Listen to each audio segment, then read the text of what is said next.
31 datos de Santa Rosa de Lima, y así fue su muerte.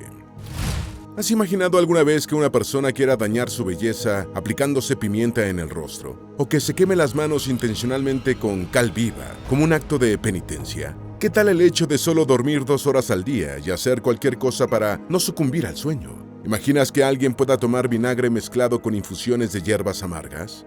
Pues todas estas y muchas cosas más fueron parte de las tantas que hizo Santa Rosa de Lima.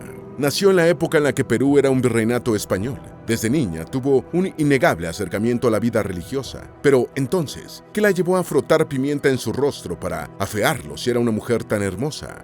¿Por qué tomaba vinagre con infusión de hierbas amargas? Es cierto que el diablo la acosaba constantemente. Es verdad que sintió hastío de rezar y de hacer vida contemplativa. Usó sobre su cabeza una cinta de plata de 3 hileras con 33 puntas, que simulaba la corona de espinas de Jesús. Se azotaba con una cadena de hierro. Hoy conoceremos detalles sobre la vida de Santa Rosa de Lima, la primera santa de América.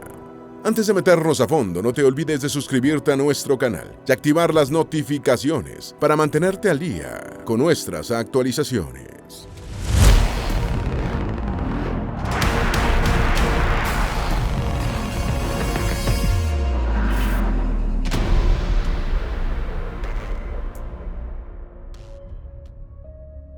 Número 1. El diablo la atacaba constantemente y de diversas formas. Santa Rosa tenía a Dios siempre en su mente y en su corazón, pero sufría enormemente impulsada por las tentaciones que el diablo le imponía. Tuvo periodos en los que sintió asco por la oración, meditación y penitencia. Así el diablo la separaba de Dios y ella se sentía sumergida en una gran soledad. Sin embargo, ofreció a Dios todo lo que la hacía alejarse de él, y así superó las tentaciones. Número 2. Se dañó intencionalmente el rostro frotándoselo con pimienta. Santa Rosa de Lima tuvo una belleza innegable. Su blanca piel, su fino rostro, sus rojas mejillas y sus rubios cabellos fueron atributos que los jóvenes no dejaban de admirar. Pero ella decidió desde muy joven dedicar su vida a Jesús. Concibió que no debía inspirar la tentación en los hombres por su innegable belleza. Entonces, en un acto de molestia por las pretensiones de los muchachos y la insistencia de su familia para que se casara, procedió a cortarse el cabello y frotar su rostro con pimienta para así dañar su belleza. También se sostiene que se quemó las manos con cal viva como acto de penitencia autoimpuesto, para despojarse de la superficialidad de su cuerpo, algo que imitaba de Santa Catalina de Siena. Número 3. Solo dormía 2 horas por la noche. Por la noche, Santa Rosa de Lima solo se permitía dormir 2 horas, con la intención de dedicarse más a la oración y a la penitencia. Gran parte de su tiempo también lo dedicaba a la contemplación. Al evitar dormir por más de 2 horas, no conseguía el descanso físico y su madre consideraba atroz esta práctica. De acuerdo con la Real Academia de la Historia, Rosa empleaba métodos inauditos, como era encaramarse en una cruz de tamaño natural que había hecho colocar en su celda y que tenía 2 escarpias en los brazos para asirse a ella. Otras veces permanecía por largo rato sosteniéndose sobre la punta de los pies. Cuando finalmente había de acostarse, lo hacía en una cama que era más bien potro de tortura y cuya descripción ha llenado muchas páginas de sus hagiografías. Número 4. Su nombre de pila era Isabel Flores de Oliva. Santa Rosa de Lima nació en una familia de pequeños propietarios el 20 de abril de 1586, durante la época del virreinato del Perú. Sus padres fueron el puertorriqueño Gaspar Flores, un arcabucero del ejército imperial español, y María de Oliva y Herrera, una criolla nativa de Lima. Fue bautizada al mes siguiente, el día de Pascua del Espíritu Santo, es decir, el 25 de mayo. Isabel fue confirmada en 1597 por quien mucho después sería beatificado, el español Toribio de Mogrovejo, arzobispo de Lima. Le pusieron el nombre Isabel por su abuela materna, Isabel de Herrera. Número 5. Pasó 3 años postrada en una cama. Su padre se retiró de su empleo como arcabucero cuando alcanzó los 72 años, pero gracias a la intercesión del virrey, consiguió en 1597 un nuevo puesto como administrador de una mina. Esto obligó a la familia a trasladarse a Quibe, donde residieron por 4 años. 3 de esos 4 años, Santa Rosa de Lima los pasó postrada en una cama como consecuencia de una parálisis. Número 6. Sus grandes habilidades. La formación de Santa Rosa fue de las mejores. Su madre se encargó directamente de tal labor. Aprendió a coser, hilar, tejer y bordar. Tenía una gran pasión por el cuidado de plantas y flores que ella misma cultivaba en el jardín y huerto que había hecho en el patio de su casa. Pero en su formación también aprendió canto y poesía. Tocaba el arpa, la cítara y la vihuela. De esta forma fue teniendo conocimientos bastante superiores a los que acostumbraba a tener una joven de su posición. Asimismo, tuvo una sólida formación en la fe. Número 7. ¿Por qué la llamaban Rosa desde pequeña? Además de la gran belleza que muchos igualaron a la de esta flor, se le llamó Rosa por un incidente que ocurrió en su infancia. Su madre, aunque hay fuentes que dicen que fue una india que la cuidaba, afirmó que vio cómo su rostro se transformó en una rosa. Ella rechazó ese nombre hasta que le platicó a un dominico que hubiera preferido que la llamaran por su nombre de pila, Isabel. Y es que concebía que Rosa era sinónimo de la belleza, de la que tanto deseaba deshacerse. El dominico hizo que aceptara el nombre cuando le dijo que su alma era como una rosa de la Virgen, y de esa forma tenía que custodiarla. Al nombre de Rosa le agregó el de Santa María, por lo que su nuevo nombre era Rosa de Santa María, el cual ofreció a Nuestra Señora del Rosario, a cuya imagen rezaba cada vez que iba a la iglesia a Santo Domingo. En Quibe, en lo que actualmente es la provincia de Canta, departamento de Lima, Santo Toribio de Mogrovejo la confirmó con ese nombre. Número 8. Muchos de sus hermanos no llegaron a la mayoría de edad. El número de hijos de los padres de Santa Rosa varían de acuerdo con la fuente que se consulte. Algunos de sus hermanos fueron Gaspar, Bernardina, Hernando, Francisco, Juana, Antonio, Andrés, Francisco Matías y Jacinta. Santa Rosa habría sido la número 10. Número 9. Oyó que el niño que sostenía a la Virgen le pidió que se consagrara a él. Santa Rosa de Lima se dedicaba desde muy pequeña a rezarle a la Virgen María. Cuando se encomendaba a ella en una oportunidad, dijo entender que el niño Jesús le comunicaba: Rosa, conságrame a mí todo tu amor. Esas palabras quedaron grabadas en su memoria y las recordaba siempre. Número 10. Enfrentó a sus padres por querer dedicarse a Dios. Los padres de Santa Rosa querían que ella se casara y formara su propia familia, especialmente porque su belleza captaba enseguida la atención de los jóvenes, incluidos los de las familias adineradas, a los que su madre tenía como excelentes candidatos, puesto que esto no solo le brindaría a su hija un matrimonio de provecho socialmente hablando, sino que también, en la ancianidad de su padre, sirviera de báculo a la familia. Pero Santa Rosa estaba convencida de querer entregar su vida a Dios al hacer votos de castidad, y por eso enfrentó varias veces a sus padres. Desde muy pequeña iba a venerar la imagen de la Virgen del Rosario, que estaba en el templo del convento de los dominicos cercano a su casa. Incluso ignoró la censura de sus padres al pasar largo rato contemplando el Santísimo Sacramento, al que recibía todos los días, algo que en esa época era una práctica extremadamente rara. Número 11. Una señal divina le hizo entender que no debía ser monja. Pese a su deseo de ser monja agustina, Santa Rosa no pudo concretarlo por la radical oposición de su padre sobre el particular, pero además de esto, hubo una señal divina. Mientras estaba orando de rodillas ante la imagen de la Virgen Santísima, pidió una señal para saber si se debía convertirse en monja. La señal llegó cuando intentó ponerse de pie, y no pudo ni siquiera con el socorro de su hermano, Hernando. Entonces dirigió nuevamente su mirada a la imagen de la Virgen y pronunció las siguientes palabras: «Oh Madre Celestial, si Dios no quiere que yo me vaya a un convento, desisto desde ahora de esa idea». Enseguida pudo ponerse de pie y terminó de comprender el plan de Dios para ella. Número 12. Una nueva señal la hace comprender cuál era su opción. Santa Rosa continuaba pidiendo a Dios señales de cuál orden religiosa debía ser parte. Entonces hubo una nueva señal. Una mariposa apareció revoloteando y se posó en su mano. Los colores de la mariposa eran blanco y negro. Esos colores los interpretó como aquellos que debía tener el hábito que Dios quería que usara. Así dedujo que debía ingresar a las terciarias dominicanas, pues la vestimenta de estas era una túnica blanca y manto negro. Lo que diferencia a las terciarias dominicanas de las monjas era que vivían en sus casas y no en un convento, aunque la esencia de vida era prácticamente la misma: hacer votos de castidad, obediencia y pobreza.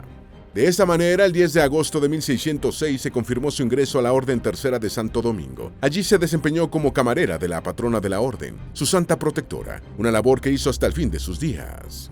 Número 13. Tomó a Santa Catalina de Siena como modelo. Santa Rosa se interesó por saber sobre la vida de una ejemplar terciaria dominicana, Santa Catalina de Siena, cuya festividad era celebrada en la fecha en la que Santa Rosa cumplía años. No solo quería estudiar su vida, sino también imitar sus acciones. Entonces confeccionó una túnica de color blanco, mientras que el manto y el velo los hizo de color negro. Con su hábito comenzó a asistir a las reuniones religiosas del templo. De Santa Catalina de Siena, Santa Rosa emuló el ayuno 3 veces por semana y las severas penitencias que realizaba en secreto. También aprendió el amor a la sangre de Cristo, además del amor por la iglesia. Ella también admiraba a Santo Domingo y lo tomó como ejemplo. Número 14. Ayunó desde los 6 años y para el final de su vida llevó al extremo esta práctica. El ayuno fue una práctica que habría comenzado a los 6 años. A esa edad ayunaba los miércoles, viernes y sábados a base de pan y agua. Santa Rosa de Lima dejó de comer carne a los 15 años. El ayuno se convirtió en algo prácticamente permanente en los últimos años de su vida, y durante largas temporadas se mantenía tan solo con las especies sacramentales. Número 15. Ingirió vinagre mezclado con infusiones de hierbas amargas. Su aspecto exterior y su salud se vieron afectados por el ayuno que hacía, algo que preocupaba y disgustaba mucho a su madre, por lo que la obligaba a comer en su presencia. Pero Rosa se las ingeniaba para persistir en su abstinencia, y cuando la obligaban a ingerir alimentos, compensaba eso tomando una mezcla de vinagre con infusiones de hierbas amargas. De esa manera, aunque con notables diferencias, remedaba a Jesús cuando estaba en la cruz. Número 16. Su padre le dio una habitación para ella sola en la casa familiar. Su padre, llevado por la frustración al ver que no lograba doblegar las intenciones de su hija de convertirse en religiosa, decidió darle una habitación para ella sola en la casa familiar. Aunque sus padres se opusieron al inicio, con la intercesión de su confesor, el padre Fray Juan de Lorenzanen, pudo construir en el patio de su casa, con la ayuda de su hermano Hernando, una cabaña, a veces denominada celda, para asimilar mejor el evangelio y entablar una comunión con Dios, con la naturaleza y con las personas. La nueva morada de Rosa estaba hecha de adobe, y allí tenía un pequeño altar en el que colocó una cruz de cartón, a la que adornó con flores. Esta especie de ermita aún se conserva y es venerada reliquia en la casa natal de la santa, convertida hoy en santuario. Número 17. Sus distintas actividades y labores. Además del ayuno, Santa Rosa de Lima se abstuvo permanentemente de comer carne. Asimismo, llevaba hasta su habitación a los hambrientos y enfermos de la comunidad para ocuparse de ellos. Cuando su familia se vio amenazada con estrecheces económicas, luego de que su padre fracasara con los negocios, decidió ayudar con los gastos cultivando flores que luego vendía en el mercado. Además, hacía encajes y bordados también para venderlos. Con estos recursos, se apoyaba para realizar su labor con los pobres. Convertida ya en dominica seglar, Rosa dio formación a los niños. Esta formación no solo incluía los conocimientos tradicionales, sino también aprendizaje de instrumentos musicales como la cítara, la guitarra y el arpa. Aún así, la mayor parte de su tiempo lo pasaba encerrada en su habitación, a la que dejaba para hacer las labores mencionadas e ir a la iglesia. Número 18. Para ella la mortificación era necesaria. En sus escritos, Santa Rosa de Lima manifestó que para ser saciados por el Espíritu de Dios era necesaria la mortificación. Esto permitía vivir bajo la orientación del Espíritu Santo. Incluso era necesaria para, a partir de uno mismo, renovar la faz de la tierra. La mortificación de la que habló era la más extrema y sangrienta, algo que Rosa practicaba incluso como una severa penitencia, cuyo rigor intentaba emular la pasión de Jesucristo. Número 19. Usó una cinta de plata con 33 puntas, que simulaba la corona de espinas de Jesús. Sobre su cabeza puso una cinta de plata que tenía 3 hileras de 33 puntas, y que simulaba la corona de espinas que le pusieron a Jesús. Desde el momento que se la puso, la llevó en su cabeza hasta el final de sus días. La usó en total por 12 años. Número 20. Nunca guardó rencor por los que alguna vez la vilipendiaron. La paciencia, la comprensión y la misericordia siempre fueron el mejor reflejo de Santa Rosa de Lima. Muchos se burlaban de ella por esa forma de vida. Sin embargo, jamás albergó rencor en su corazón contra quienes alguna vez la vilipendiaron. Número 21. Animaba a convertirse a quienes ayudaba. Santa Rosa ofreció auxilio a enfermos y a los más marginados de la época. Su vocación de servicio se debió en buena parte al sufrimiento que veía en quienes la rodeaban, personas que eran víctimas de las injusticias promovidas por la colonización. A todos los que auxiliaba los animaba a que se convirtieran, con palabras y con su ejemplo. Número 22. Se azotaba con una cadena de hierro. De Santa Catalina, Santa Rosa de Lima calcó la práctica de la flagelación, y una forma en la que lo hacía era azotando su cuerpo con una cadena de hierro. Con ella golpeaba cada día una parte diferente de su cuerpo. Su madre sabía que ella realizaba esta práctica y buscó el amparo del padre Lorenzana para que la convenciera de dejarla. El religioso le impuso a Santa Rosa que redujera el número de azotes. Ella, entonces, llevaba una cantidad meticulosa a la hora de azotarse. Luego dejó la práctica y comenzó a ceñirse a la cintura la cadena de hierro, como si fuese una especie de cilicios. Esto lo hizo después de que le ordenaron que trocara la cadena de hierro por la disciplina de cuerda trenzada y anudada, y se conformara con la utilización habitual de la orden a la que pertenecía. Después de asegurar la cadena, tomó la llave y la lanzó al pozo que había en su casa. Santa Rosa también se puso sobre la piel un manojo de ortigas, y sobre su cuerpo ya malherido ponía camisas de arpillera que le producían más llagas. Número 23. Abandonó su celda en 1614. Rosa dejó su celda en 1614 para irse a vivir por 3 años a la casa de Gonzalo de la Maza y María de Uzcategui, propiedad en la que empezó a tener visiones en las que, según afirmó, se enfrentaba con el diablo. Todo el caudal de devociones que la santa ya recibía en vida confluyó en su nueva residencia. Sus penitencias no disminuyeron. Sus protectores la vieron orando por largas horas, y cuando dormía lo hacía sobre una silla. Número 24. Fue gran amiga de San Martín de Porres. Santa Rosa de Lima y San Martín de Porres fueron grandes amigos. Ella incluso lo ayudó en su acción caritativa. Número 25. Una fuerte tormenta que se repite todos los años lleva su nombre. Los cielos se tornan grises y truenan fuertemente cada 30 de agosto, y eso es el anuncio de tormentas tan fuertes que impactarán todo el hemisferio austral. A esta tormenta se le denomina Tormenta de Santa Rosa, la cual, a razón de la verdad, tiene como rasgo particular el manifestarse los últimos días del mes de agosto. ¿Pero por qué la tormenta lleva el nombre de Santa Rosa? Pues resulta que en el año 1615, sobre Lima, se cernía una amenaza, ya que en el puerto del Callao desembarcaría una flota de barcos corsarios neerlandeses que luego irían a Lima para saquearla. Para frenar esa amenaza y movida por el pánico que se había apoderado de la población, Santa Rosa convocó a un grupo de mujeres en la iglesia de Nuestra Señora del Rosario con el propósito de hacer una oración ante el Santísimo Sacramento para que salvara a la ciudad de Lima de esa amenaza. De acuerdo con los registros, la oración fue escuchada por Dios y los piratas no tuvieron más opción que replegarse obligados por una tormenta muy intensa. Fue así como Lima se libró del ataque. Eso llevó a que la imaginería popular representara a Santa Rosa de Lima portando la ciudad sostenida por el ancla. La tormenta se ha repetido cerca de la fecha del 30 de agosto, una de las fechas que la Iglesia Católica designó como el Día de Santa Rosa de Lima. Aquel evento climático captó la atención de los fieles, porque para esa época del año era muy inusual que en la región tuviera lugar una tormenta y menos de ese tipo.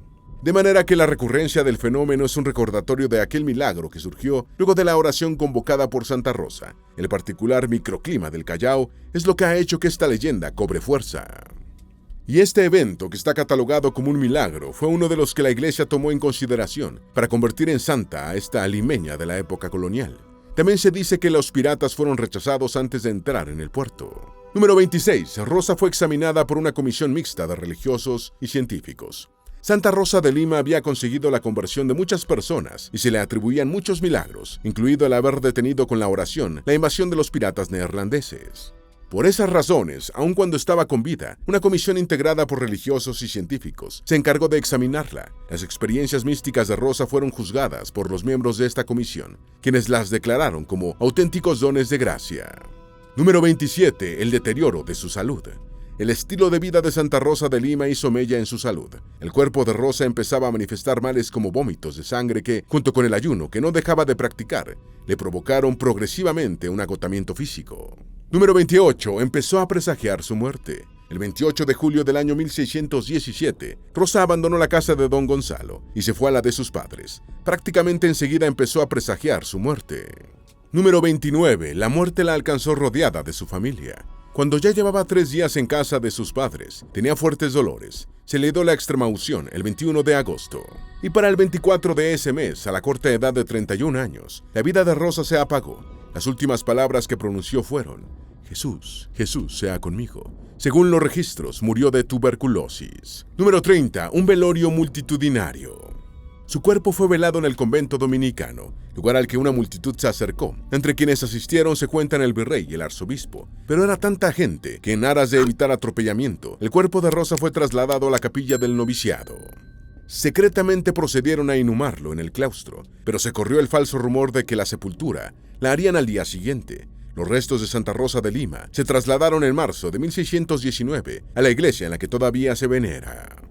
Número 31. Beatificación y canonización. Tras su muerte, los milagros iban apareciendo. El 10 de mayo de 1667, el Papa Clemente IX beatificó a Santa Rosa de Lima, y ya el 12 de abril de 1671 la estaba canonizando el Papa Clemente X. De esa forma, Santa Rosa de Lima se convertía en la primera católica americana en ser declarada santa.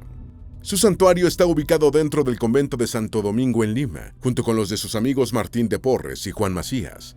El 24 de agosto no fue la fecha litúrgica que se incluyó en el calendario romano general, como la celebración de la festividad de Santa Rosa de Lima, porque ese día ya estaba destinado para la festividad de San Bartolomé Apóstol.